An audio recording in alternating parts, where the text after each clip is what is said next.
Apple releases some impressive earnings despite the fact that Steve Jobs' health continues to be an issue. Google Chat embeds videos, and despite all of the technology that surrounds us, a new study shows that most people still prefer Post-its. It's Thursday, January 22nd. I'm Natalie Del Conte, and it's time to get loaded.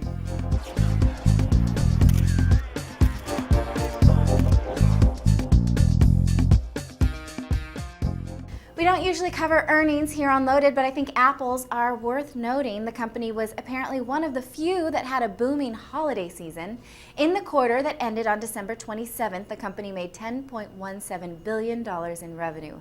They sold over 2 million computers, 22 million iPods, and 4.3 million iPhones. So no matter what you think of them, you gotta be impressed by that.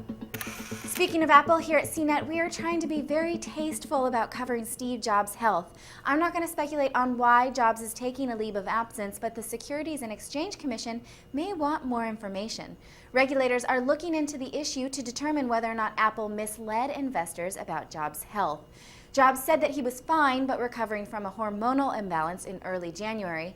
Then a week later, Apple announced he was not so fine and would be taking a 6-month leave. Of course, his health is his private matter, but these things have a linear relationship with stock price, unfortunately. I know we're all wondering how forthcoming Apple has been or has to be about this issue. My take is that it isn't ours to decide, but it is for the SEC and Sarbanes-Oxley to decide, so we'll see. Microsoft started selling music and videos through MSN Mobile in the UK. This is the first time Microsoft has offered music and video through the service, which already offers email, news, search, and weather. There are over 1 million tracks, 25,000 ringtones, and 10,000 music videos, all from the big 4 labels. This is meant to compete with Apple's iTunes and Nokia's Comes With Music, and pricing is about the same, £1.50 for full tracks, £3 for ringtones, and £2 for music videos. The days of commercial-free radio over at Pandora are over. The company will now play 15-second ads occasionally between songs.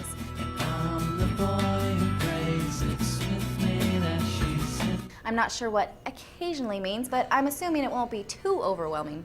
Poor Pandora is still battling exorbitant royalty fees, so they have to do something to make money. And a 15-second ad every few songs is really not all that inconvenient. Unless, of course, you're trying to bust a move to the music, then it can be a real drag. Last July, we reported that Flickr would be working with Getty to pay certain users for their images in order to archive them in the Getty albums. That partnership is starting to come to fruition now. Yahoo says that they've sent out invites to users this week to sell their rights to their images. Funny I didn't get one. The Flickr collection of photos will come to the Getty collection in March. Invitations are just starting to roll out, so if you didn't get one, be patient. It may have been lost in the mail. AOL Mail has made an attempt to integrate Gmail and Yahoo Mail into its mail pages, but it's not quite a full integration. A plugin lets you see your Gmail and Yahoo Mail inboxes, but you can't open the email and reply to it within the AOL Mail page. If you click on an email from Yahoo, for instance, it launches your Yahoo Mail in another window or tab. But isn't the point of integration that you don't have to have more than one window or tab open?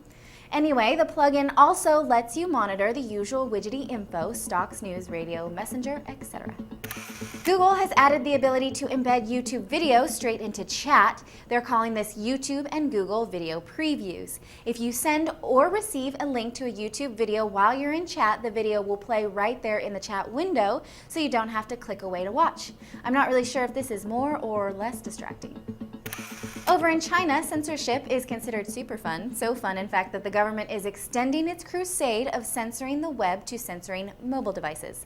The Chinese Ministry of Public Service, the Ministry of Culture, and 5 other government offices released a report that said, "We will incorporate lewd messages spread via mobile phones into the crackdown." To those of us who don't live in China, this seems absurd, but for anyone who does live in China, this is a real concern. Over 40 people have already been detained for disseminating inappropriate adult content on the web. Google and Baidu are being accused of serving this content, and they're under fire too. This is not the last we've heard of this. I know a good number of you still use your landlines at home because you've written to me about it, but those people are slowly becoming outnumbered. A new study from the Bureau of Labor Statistics shows that spending on cell phone services has exceeded spending on home landlines for the first time. Last fall, we reported on a study by Nielsen that said that 17% of households don't even have a landline anymore, my household included. So I know you love your home phone and all, but don't get too attached to it. You're going to get rid of it sooner or later, mark my words. There are about 1,000 ways to keep track of notes and to-do lists online. Still, most people insist on using Post-its. A study out of MIT found that most office workers still put pen to paper on a regular basis, despite the fact that we're all surrounded by technology that could make the Post-it obsolete. A group of researchers found that people still operate with what they call information scraps because they're accessible, easy, and take advantage of the brain's facility to remember an object's location in a three-dimensional world. They collected and read over 500 notes from 24 office workers and found that people were most likely to use low-tech note-taking methods for things like to-do lists and shopping lists.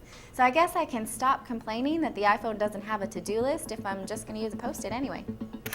Those are all your headlines for today. Before we go, I want to wish a happy birthday to Alexander, Abimelech, Al, Ulrich, and Steven. Have a good weekend, everyone. I will see you on Monday, or I'll see you tomorrow on Buzz Out Loud. In case you didn't know, I'm now the third host of Buzz Out Loud on a daily basis, so watch and listen live every day at 1:30 p.m. Eastern, 10:30 a.m. Pacific at watchbol.com, or listen later at bol.cnet.com, or just subscribe to our podcast feed. I'm Natalie Del Conte with CNET TV, and you've just been loaded.